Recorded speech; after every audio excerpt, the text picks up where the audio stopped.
नमस्कार, स्वागत है आपका डॉक्टर साहेब में और मैं हूँ आपके साथ रिया। आज हमारे साथ बैठी हैं बिहार की जानी मानी डेंटिस्ट डॉक्टर गीता शर्मा। साथ ही ये पटना डेंटल कॉलेज में सीनियर कंसल्टेंट भी है। तो सबसे पहले आपका स्वागत है मैम हमारे चैनल पर। नमस्कार, थैंक यू सो मच। तो मैम हमारे दर्शकों को बताइए कि जब बच्चे खेल कूद में गिर जाते हैं या फिर उनका एक्सीडेंट हो जाता है किसी, तो ऐसा तुरंत क्या करना चाहिए जो उनके आने वाले दांतों पर असर ना पड़े? देखो, बच्चे अगर खेल कूद में गिर जाते हैं तो इमीडिएटली तो हमें देखना है अगर थोड़ा भी ट्रॉमा है तो किस टाइप का है, या कलर डिसकलर हुआ है, ब्लीडिंग आ रही है। अगर ब्लीडिंग आ रहा है तो अच्छे से पोंछ देना। अगर दांत हिलता है तो प्रॉपर आप उसको हाथ से भी थोड़ा सा अलाइन कर सकते हो। अगर ज़्यादा दिक्कत है तो एक ओपीजी एक्सरे कराना चाहिए। ओपीजी एक्सरे से ये पता चल जाता है कि कोई ट्रॉमा फ्रॉम ओक्लूजन तो नहीं हुआ है।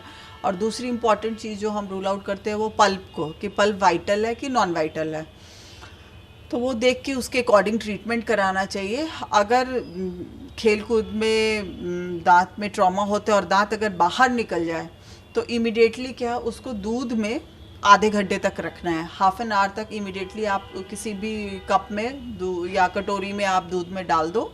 थोड़ी देर बाद फिर आप उसको लेके डेंटिस्ट के पास जाओ। डेंटिस्ट नो द रीज़न, उससे वो क्या है कि वो सॉकेट में प्लेस कर सकते हैं और वो दांत बच सकता है। तो मैम अगर ये जो दांत एक्सीडेंट में टूट जाए या फिर ये हो जाए तो ऐसे में घर पे क्या करें जो तब तक के लिए बच्चे को रिलीफ मिल सके? घर पे वो तो आपको देखना है कि बच्चा में क्या दिक्कत है। पेन किलर, अगर ज़्यादा दर्द है तो पेन किलर आप दे सकते हो।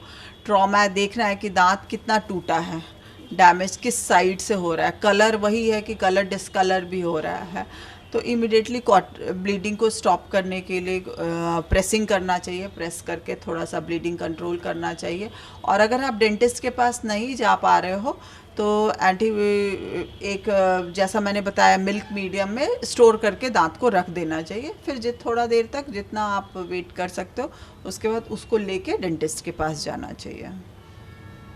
तो मैम एक और सवाल जो है, मतलब कभी कभी बच्चे जब गिर जाते हैं, एक्सीडेंट हो जाता है, दांत टूट जाता है, तो माँ बाप कितनी बार ध्यान नहीं देते हैं कि डॉक्टर के पास ले जाना चाहिए, ऐसे में वो ऐसे छोड़ देते हैं। तो क्या उसमें दांत जो खुद पे निकलने वाले हैं उस पर कोई असर हो सकता है? बिल्कुल बिल्कुल असर होता है। अगर आप वैसे ही छोड़ देते हो और ट्रीटमेंट डॉक्टर के पास नहीं ले जाते तो बगल वाला दांत जो है वो उसकी जगह ले लेता है, और कई बार टूथ जो आने वाला है उसको भी इम्पैक्ट करता है। प्लस क्राउडिंग, जो आप देखते हो दांत के अलाइनमेंट होता है प्रॉपर, वो नहीं हो पाती है। अगल बगल के दांत टेढ़े मेढ़े आ जाते हैं। तो इसके लिए डेंटिस्ट से आप मिलते हो तो हम लोग एक स्पेस मेंटेनर देते हैं।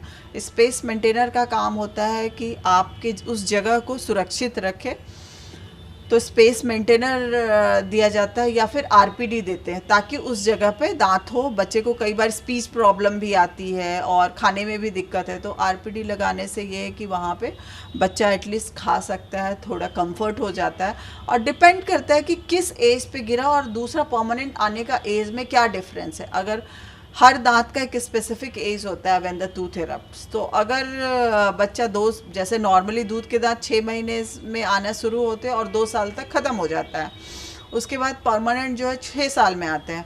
तो अगर बच्चे का दांत 6 साल से स्टार्ट होता है बट वैसे वो 12-14 साल तक निकलते रहते हैं, तो अगर वो कोई कैनाइन दांत टूटा है, डिपेंड कि कौन से दांत टूटा है, तो अगर वो दांत टूटा है और अगर 5 साल का गैप है, उस ड्यूरेशन तक का टाइम है उस दांत में, तो हम लोग उसमें स्पेस मेंटेनर या देना। अगर 6 महीने का डिफरेंस है तो आप छोड़ भी सकते हो, but depend on the X-ray और एज डेंटिस्ट डिसाइड करते हैं कि उस बच्चे को, पेशेंट को क्या अप्लायंस देना चाहिए। सो इट्स ऑलवेज बेटर कि बच्चे को डॉक्टर के पास ले जाएं और वो उसका सही अलाइन ट्रीटमेंट करते हैं। तो उम्मीद करती हूँ आप डॉक्टर साहिबा ने जो आपको बातें बताई हैं उसको आपने जाना और समझा होगा। तो फिलहाल के लिए इतना ही। हमारे YouTube चैनल को सब्सक्राइब करें, Facebook पेज को लाइक करें। साथ ही डॉक्टर साहिब से आपका और क्या सवाल है हमें कमेंट कर या मेल के माध्यम से भेज सकते हैं। तो फिलहाल के लिए इतना ही। वीडियो देखने के लिए आपका धन्यवाद।